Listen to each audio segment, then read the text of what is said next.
Hey ladies, it is Amy Lauren. I was asked by Randy this week if there's anything I'd like to teach, and you know, this is going to be a real raw and vulnerable message from me. There is a lot I would love to teach, as you know, or most of you may know. I was a sales director for 11 years, and when I went through my divorce, I stepped down from my car and my directorship because it was just not something I could handle. I was homeless, living on other people's grace and on their couches, and it was just not a place that I could handle all of that and lead the women like I thought they should be led. As a C personality, a lot of you have done some of the personality studies. C personalities are the ones that perfection is always an issue. Even though we know we can't be perfect, that's always the goal. And, I just succumbed to that. I was so broken and in a season of life that I just couldn't handle. So for my mental health, the best thing for me to do was to step back, take a minute, and make sure I could handle things. So that was 2017 in I think August, September-ish.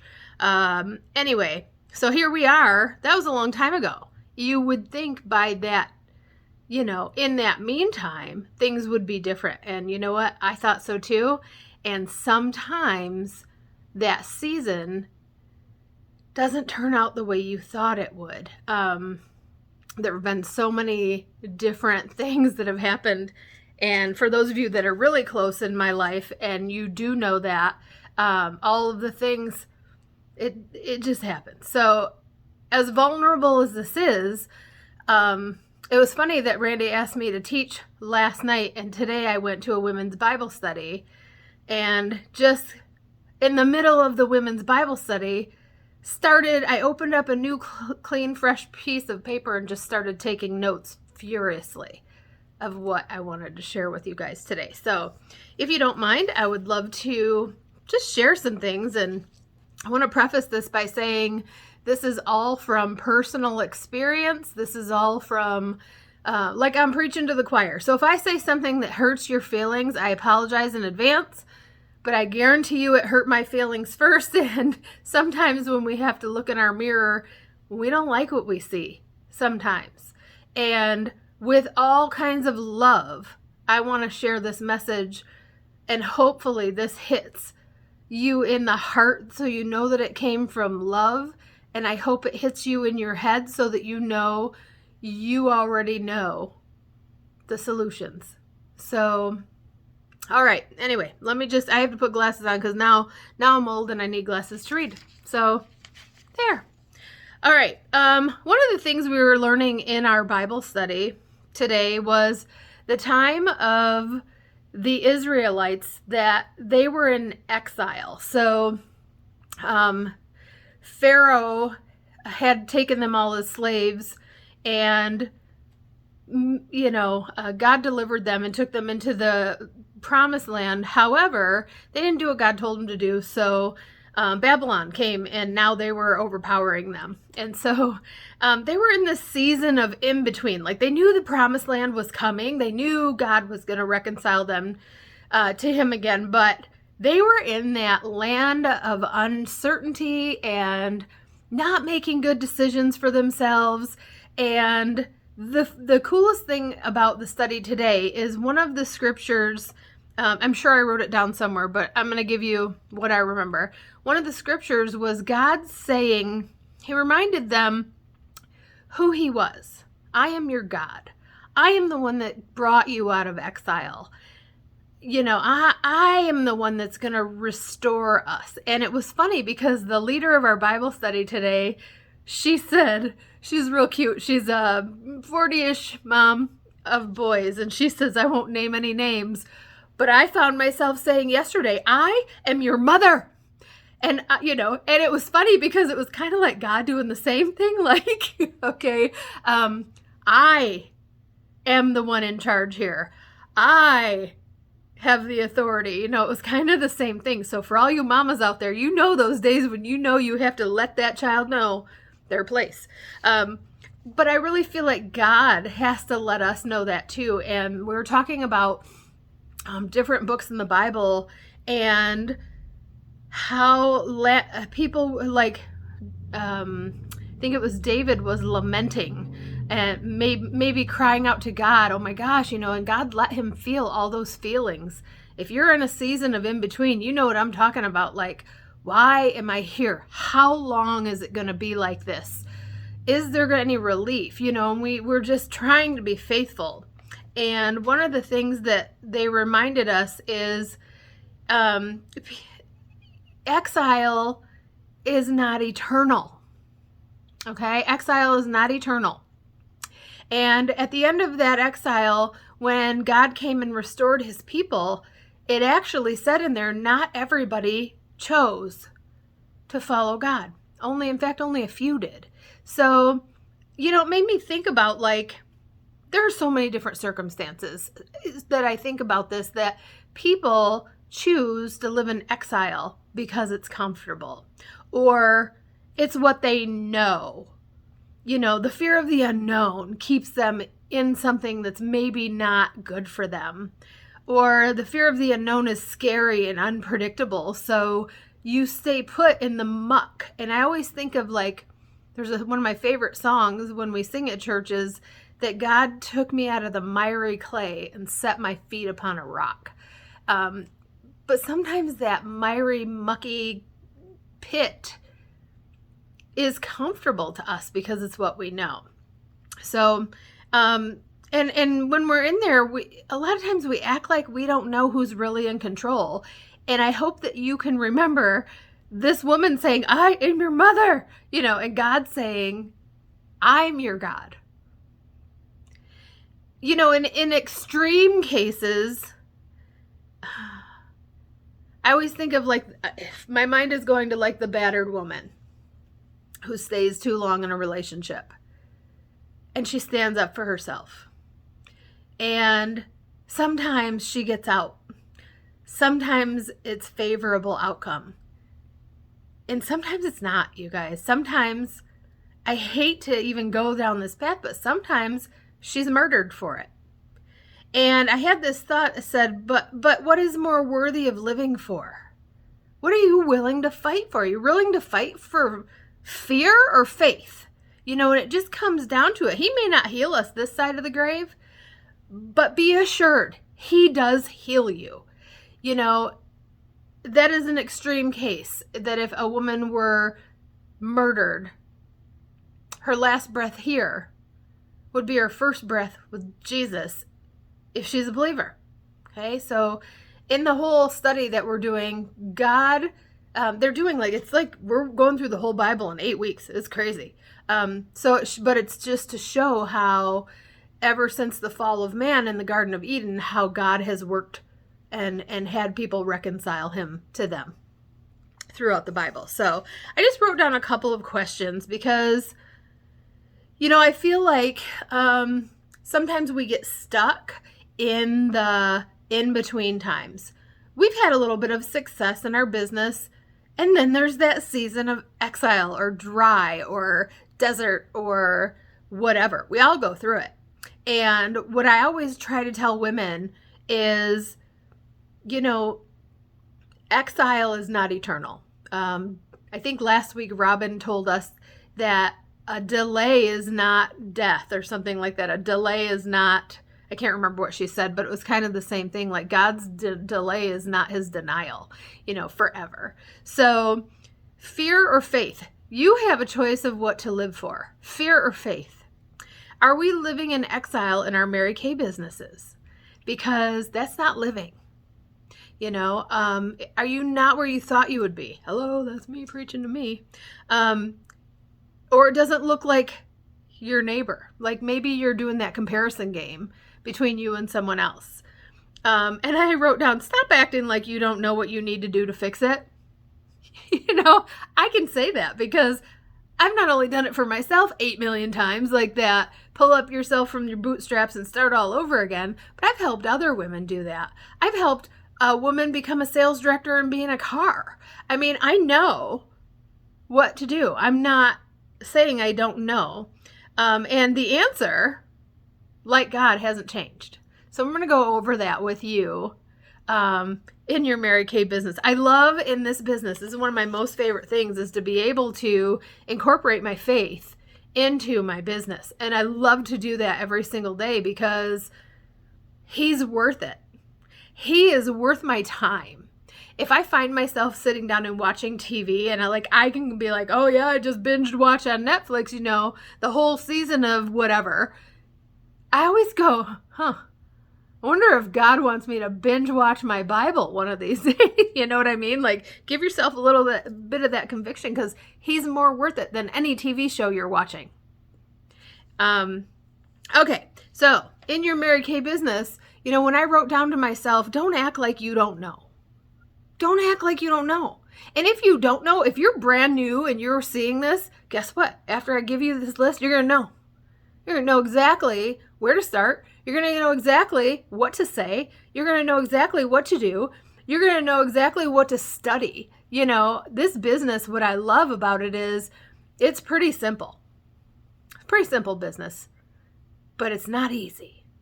There is work that you need to put into this, and it's not hard work.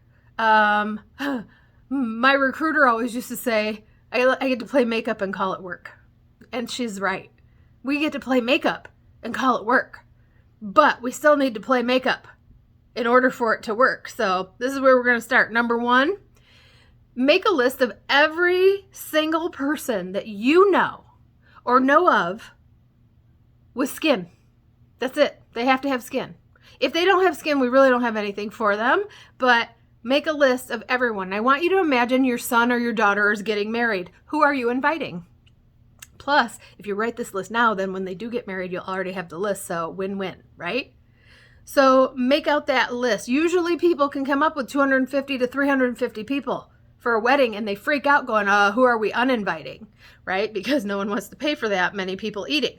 And people that you know of. So maybe you don't know the clerk at the post office that you always go to, but he or she always waits on you. And yes, I said he. We have men's skincare. So if you are limiting your list to just women, that's sad, my friend. Don't do that. We have men's skincare and it's a lucrative business. Men are getting more and more interested in helping their own skin. And we have, like last year, we had like the beard wash and the beard oils. So Mary Kay is really helping us out. So that's number 1. Make a list of people, but do not stop there. Go on to number 2. Okay. This list of people, I carry one of those cheap, you can get a cheap folder for under $1. It just the college ruled spiral notebooks. When it's back to school time, like what is that? They start selling those in July? Go grab yourself like 12 of them. They're like 30 cents a piece. So you'll have one for every month of the year. Okay. And make a list of every single person you know. Number 2, print off from Mary Kay In Touch a weekly plan sheet. You guys, I had a national sales director, Judy Kowicki, one time. She had this beautiful gift box and she had it wrapped up and she said, I'm going to give you the best gift I could ever give you in your Mary Kay business, and it's in this box. And I mean, we opened it up. It was beautiful. Inside was a weekly plan sheet, and she's not wrong. You need to plan your time. If you choose not to sit down and do a weekly plan sheet every week, you're going to watch weeks come and go with you not accomplishing what you know you need to accomplish in your business. And Mary Kay even tells us how to prioritize our time. She started this business with the philosophy of putting God first, family second, and career third, right? So, therefore, why don't you plan your weekly plan sheet with those, and we'll color code it with those 3 priorities. God first, family second, and career third. She always used to say, not 33rd. Her little, not 33rd, okay? That means she wanted you to make your career a priority. Y'all, I want to talk a little bit about priorities real quick here. Priorities are things you give time to and you sacrifice time from other things. That's what makes it a priority, is that it involves sacrifice. If it's something that you know you need to do or you want to do, you sacrifice. How many of y'all mamas have sacrificed for your children? I used to watch my mom sacrifice food to feed us as kids. Oh yeah. We never knew we went without because my mom went without. And that tells me that we were a priority to her. I mean, how much more can you make someone feel loved than to give up food? You know, I'm just in awe of the lessons that woman taught me. So, okay, I'm going to fly through this, so you may need to watch this again. But on my date book, God first, there's only one color for royalty, and that's purple. So anything that I'm doing, if it's Bible study, if it's going to church, if it's a women's Bible study, if it's a Wednesday night adult Bible study, if I go to choir practice, if I'm just praying, if I have marked off time just to pray, that's all purple. And I can see it on my weekly plan sheet. I know when I'm doing it. I know not to be doing other activities that time. That is time. And I always set that time aside first because it's a first fruit. God wants our first fruits. He wants my first breath. He wants my first thought. He wants my first time, my activity. Okay? That's my philosophy. Family second. There's 4 colors that are part of this. So family second. Number 1 priority in family is you. Yep, I said you. You are the most important person. This is the airplane analogy. Like when you get on an airplane, they tell you in case of turbulence, air mass might fall out of the ceiling. And what are you supposed to do? You put that on yourself first, and then anyone that you're traveling with that may or may not be able to do that. Because if you don't take care of you and you lose oxygen, now neither of you will get that. So it's the same thing. You need something on your weekly plan sheet. Oh, wait, just remember, this is not a yearly plan sheet or a monthly plan sheet. This is a weekly plan sheet. There needs to be at least 30 minutes that is blue for you. I don't care if you have to lock yourself in the bathroom away from screaming children. I don't care. There needs to be 30 minutes of you filling you with some activity that you know what it is, that makes you feel like, oh, I just took a little mini vacation for 30 minutes, right? For me, I love to go to Zumba. I love it. I love going to Zumba. Exercise is it for me. Some people like to read. Some people want a bath. Whew, I hope you have time for all of those things. That'd be great. You might if you look at your weekly plan sheet and how you're spending your time. So the first is you, and it's blue. The second, y'all, this is one of my favorites. Red. You ever knew what to do with that red marker, that red pen? Red. There needs to be at least one, let's give it 3-hour activity that's red every week. This is called Red Hot Date Night. Y'all, this is for you and your spouse to connect and remember why you like each other. Okay? Y'all know what happens during red. I don't have to spell that out for you. But maybe it's out to dinner. Maybe it's home for dinner and you got rid of the kids. Or maybe you just told everybody you're going on vacation and you didn't go anywhere. You got to do what you got to do to make red work for 3 hours once a week. Again, not a monthly, not a yearly. This is a weekly plan sheet. Okay? So you are blue. Your spouse, if you don't have a spouse, I don't have a spouse. Maybe that's time that you spend dating. Maybe that's time you spend loving yourself. You know, if you're not interested in dating it, I had a customer that she said, I'm never dating again. She was widowed, never dating again. I'm like, okay, she'd take herself to the movies. Yeah, do that. You can do that, but you need to date. All right. The third color is yellow. Yellow is for your beloved children, the people that they should be the ones that make you smile. You had them. These are your kiddos. You know, any of their activities needs to go next, and they need to be yellow. And then anybody who is not you, your spouse, or your children is orange. So I go visit my grandma quite often, and I have lunch with my niece and my dad. Those are orange in my calendar. Those are not always weekly, but definitely bi-weekly. So, you know, those ones can be changing, and you will be doing this every week. If you don't like that, yeah, I like to color when I was a kid, so I look forward to playing with my colored pens and markers and stuff like that. But if you don't, you can do this digitally. Nobody says you can't. Have it pre-made up and just change the things you need to change. Okay, the next is, so we did God first is purple, family second is blue, red, yellow, and orange, and then career third. Career, I always used brown when I was in college. I used brown for my college classes. Black for your job. That's the job you're getting a W-2 form for, or several jobs. Some of you have several jobs. And then you have 2 colors for your Mary Kay business. If the activity is bringing you money, it's green. If the activity is just training and you're not making money because you don't have a guest, or it's just like a Zoom weekly meeting or something, that's pink. So that's Mary Kay time. That's pink. If it's making you money, like booking calls or a skincare class or a facial, or you took a guest to the meeting and they might join your team, that's green. So, okay.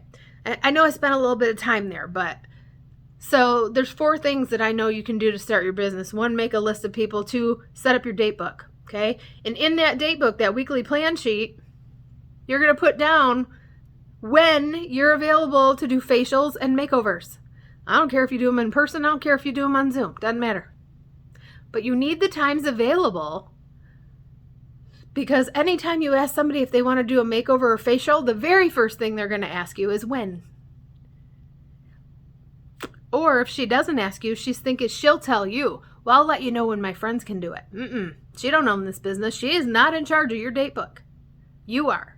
So you let her know, then you can just look down and be like, okay, Susie, I have Wednesday at 6 or Friday at 7:30. Which would you prefer? Okay. There are things we have to have in place before we can do that.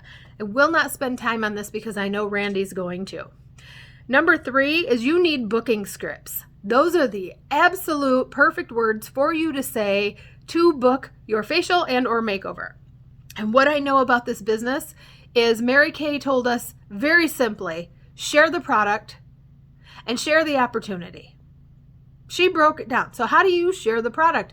Girl, you need to get that product under your fingers and get it under other people's fingers so that they're putting it on. And you can do that in person or on Zoom. Doesn't matter.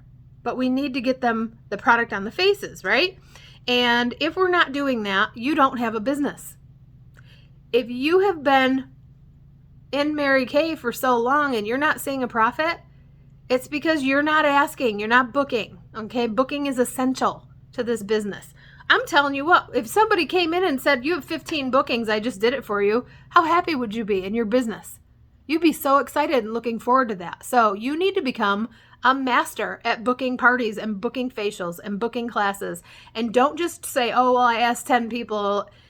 That's not enough. Remember the list I told you to make? 250 to 350. We need people. If you don't have any people, I suggest you go join some groups and meet some people. Okay?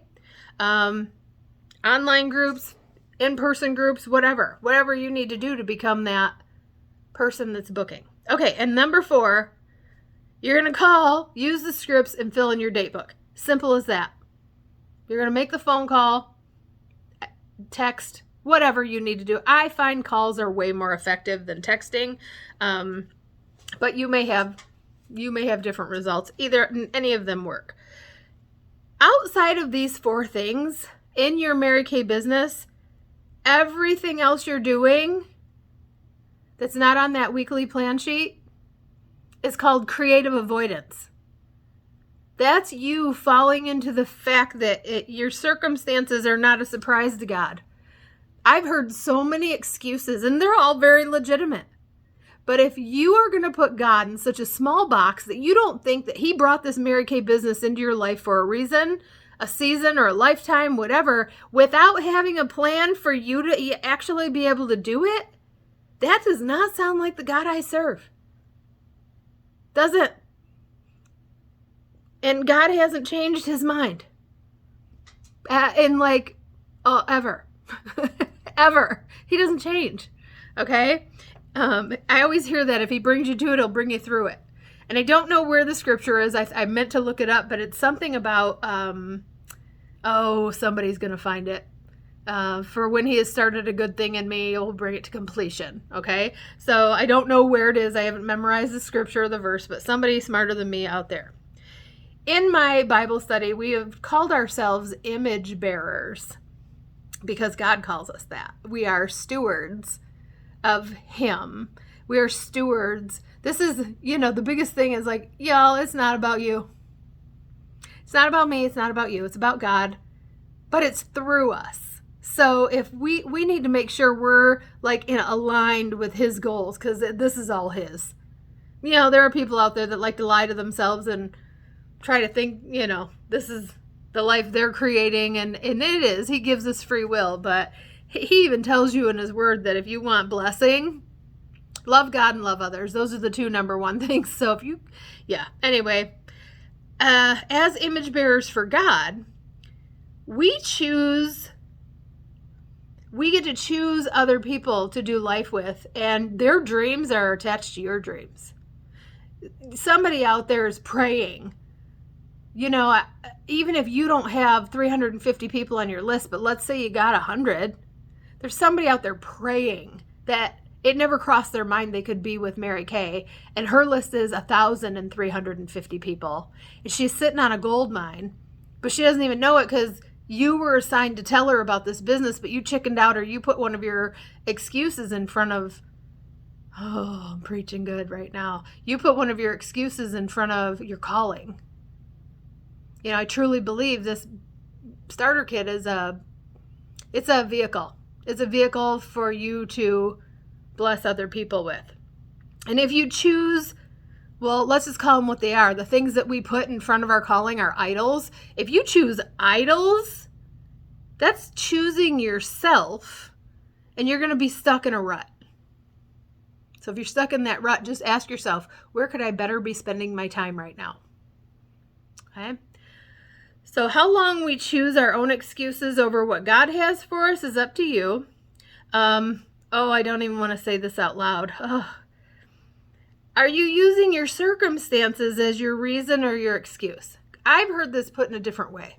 I've heard directors ask women, are you using your children as your reason for doing this? So you get up every day and you're working hard or your excuse for not doing this. Ouch. Okay. You can put anything in there, whatever your circumstances may be. I met a woman today who wears wigs because she's constantly going through chemotherapy. She has a sedentary lifestyle. She cannot exercise because like Zumba brings me joy and I can't imagine what I would do without it. She's starting a group for people who have to maintain this sedentary lifestyle due to health situations that they don't want to be in. I thought that was admirable. She's not just sitting around bitching about it. Complaining about it, right? She is trying to be productive and gather others who may or may not be in the same situation. And it reminded me of our beloved Rena Tarbett, National Sales Director Emeritus and past, who battled cancer for some ungodly amount of years, like 35 years or whatever. She used to tell us you can have pains, but you don't have to be one. It doesn't honor God.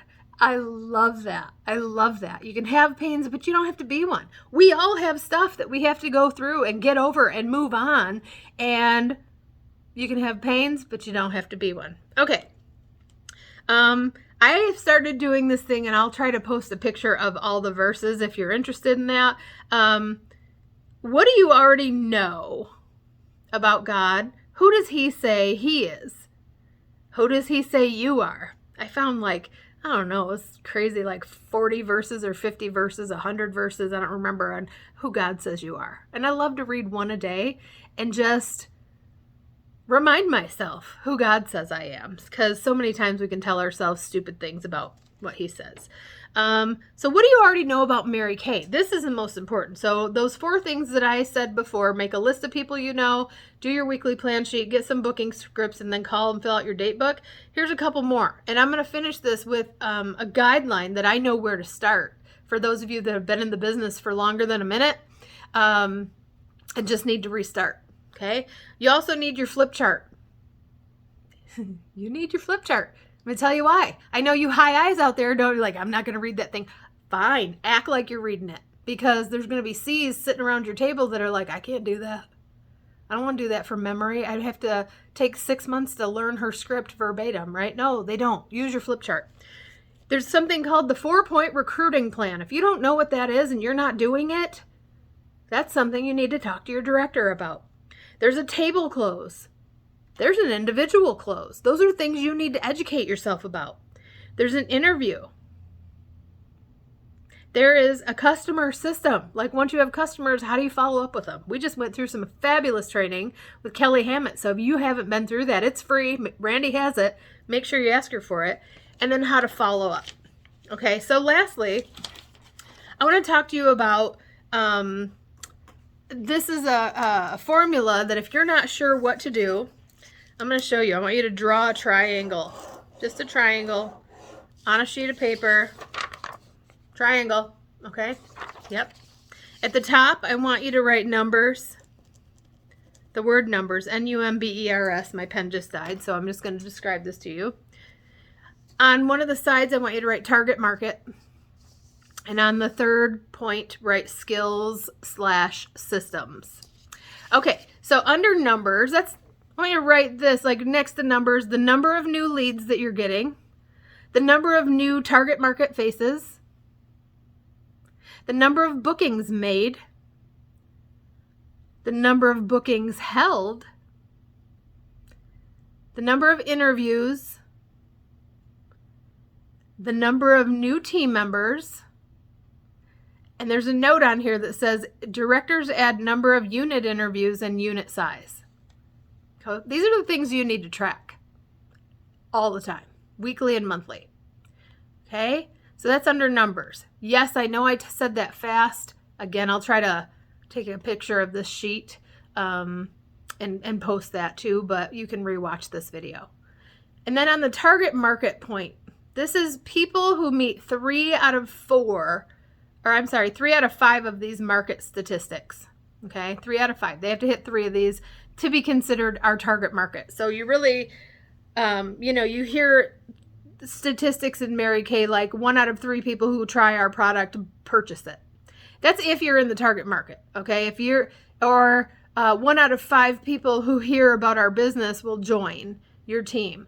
That's if you're in the target market. So I want you to know that these are how you build your business on the rules versus the exception. Now, do exceptions make it into Mary Kay and succeed? Yep, all the time. Okay? I was probably one of them. We'll see. So here's the 5 criteria, and the majority of the people you want sitting around your tables putting your product on should fall within these target markets. Okay? 3 out of 5 of them. Number 1, own a home. Does she own her home? There's a difference between paying rent and owning. If she owns her home, there's a difference, okay? Number 2, married. Is she married? Okay? I always thought of this, like, I want somebody who owns their home, because that girl she is used to working for what she has. She's appreciative of what she has, and she's trying to build a future. I want her to do that in her Mary Kay business too. I want her to be able to see the value of my product and this opportunity. So number 2, is she married? Does she have children? And some education. And I think of those 3 things kind of the same thing. That girl, if she's married, has kids, has some education, that girl knows how to time manage herself. Okay, I always think about, like, as a customer and as a consultant, why is it important that she's married? She's interested in, she can manage her time really well. She can work well with others. And if she's been married for some time, she probably wants to look good for her husband, okay? Does she have children? Totally time management right there, and juggling. Y'all. And some education. What I love about that is, same with owning a home, it probably puts her in a different tax bracket. If she has some education under her belt, I can teach her about skincare. She can learn about a business. I'm getting a phone call right now, so I'm not answering that, but it says if I do, it will end this. So let me just say I'll call you back. There we go. Sorry about that. So 1 is own a home, 2 is married, 3 is have children, 4 is some education under her belt, and the last one is she between 25 to 55 years old? Again, do they have to be all 5 of these? No. Do they have to even be 3? Not really, but that is our target market. That's who we're looking for. So if you're going to go, let's say, put flyers up at a university, chances are, if it's not a university that's only for grad students, which is like 24 and older, you're going to be outside of the target market for age. So just realize, yes, you can still do makeovers on 19-year-olds, but you're probably going to want to figure out how to get the numbers of their grandmas and their aunties and their mamas and, all that stuff. So it's just a little different, but you want to know your target market. The third point on that triangle is skills and systems. Y'all go through Mary Kay's new consultant training again. Download the Great Start app again. Everything you need is in there, and that's your skill and your system. So in the middle of that triangle, I want you to write the word you or me. Okay, you. You are in the middle of it. Here's what the problem is. This is how you're going to self-coach. If you guys don't want to go to a coaching seminar and pay all kinds of money, you need to learn how to coach yourself. Those are the people that become car drivers and sales directors in this business and top consultants. If you don't want a car or a director, but you want a lot of customers and 50% paying all your bills of your sales, this is what you need to learn how to self-coach. Most women, that's us. I don't know why we do this, because we've been groomed to do this, I think. Always think the problem starts with us in the middle. And so they go into self-improvement courses and they try to, fix things with food, right? Or they think it's their skills, or they need to get some more education. Y'all, we are the most educated Mary Kay consultants in the planet. We don't need more education if you've been in Mary Kay after your new consultant training. You don't need that. Target market may or may not be an issue. You can figure that out if you just keep booking 19-year-olds and not getting their friends. But y'all, the one at the top, numbers, guarantee you, if you haven't done any of the numbers that are on there, that is the only issue you're facing. You're a smart woman. You're already in the target market somewhere, right? You're either within that age bracket, you've had some education, you got some children, you're married, you own a home. If you saw a movie last week and you convinced somebody else to go with you, you know how to sell. It's the numbers. That's it. It's the numbers. We need to book, period. So that is all I have for you. And I wrote on my little notes, do an inspirational close. You guys, I got too excited about having these, not epiphanies, but just, this word that I had to stop in the middle of Bible study to write down and be like, I need to share this with myself and share this with friends, because we're just being brats about this. Okay. You already know how to fix it. You already know. You already know. And here's one. I'll just give you some inspiration. I believe this is from 2 Timothy 1:7. For God did not give you a spirit of timidity, being timid, of fear, right? He didn't give that to you. So guess who did? But he did give you a sound. How does it go? I should probably look this up. I'm not gonna. He gives you 2 other things, a something, and a sound mind, which is the most important part about this. You have a sound mind and you're not crazy. He already had put everything in you that you need to make this business work for you. Okay? So I want you to give yourselves a little bit of grace today and tell yourself, you were in a season of exile. It's all right. It was a desert moment. But guess what comes after that? The promise is that God is going to restore you. And today I want to give you hope that there's restoration coming, and you already have it. If you really are interested in full and complete how to do this, dive in, girl. You have so many resources available to you. Get with a girlfriend in Mary Kay. Do makeovers together if you don't want to do it alone. If you're there's so many things, okay? But hear my heart on this.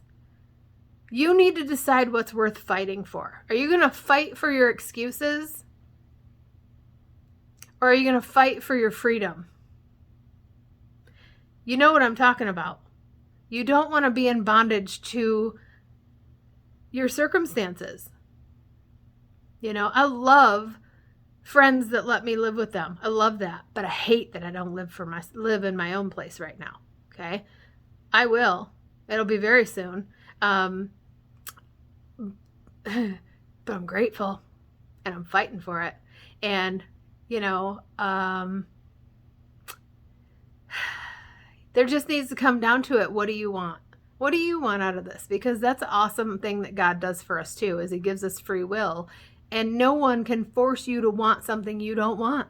What do you want? My marriage was terrible.